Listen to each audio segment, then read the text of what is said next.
রাত পোহালেই প্রথম দফায় লোকসভার ভোট 19 এপ্রিল অর্থাৎ আগামীকাল জলপাইগুড়ি, আলিপুরদুয়ার এবং কোচবিহার এই তিনটি লোকসভা আসনে ভোট হবে।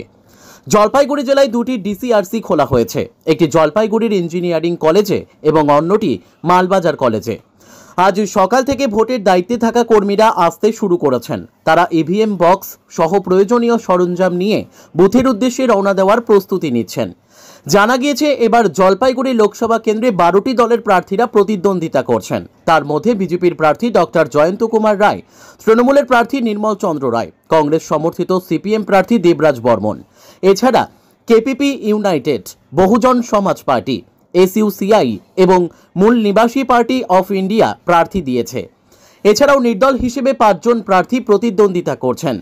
এবছর জলপাইগুড়ি জেলায় মোট ভোটারের সংখ্যা 18,85,963। এর মধ্যে পুরুষ ভোটারের সংখ্যা 9,58,611 জন এবং মহিলা ভোটারের সংখ্যা 9,27,339 জন।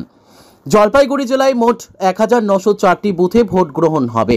তার মধ্যে 149টি বুথ মহিলা কর্মীদের দ্বারা পরিচালিত। নিরাপত্তার দায়িত্বেও থাকবেন মহিলারাই।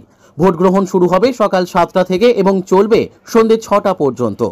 প্রতিটি বুথে থাকবে পর্যাপ্ত কেন্দ্রীয় বাহিনী, সেই সঙ্গে সিসিটিভি ক্যামেরার নজরদারিও। অবাধ ও শান্তিপূর্ণ ভোট পর্ব শেষ করতে রয়েছে প্রশাসনের সতর্ক দৃষ্টি।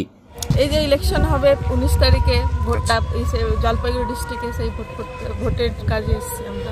ভোট করাতে ভয় তো আছে, এই প্রথমবার ডিউটি করছি, এখন কি হয় না হয় একটু, যতক্ষণ না ভোট পর্বটা মিটছে ততক্ষণ তো একটু টেনশন থাকছেই।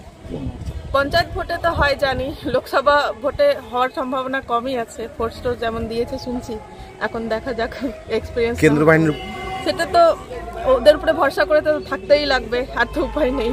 এখন আমাদের কোনো রকম অনুভূতি এখনো তো ফিল করিনি, যতক্ষণ না প্রসেসটা দিয়ে যাবো ততক্ষণ এখন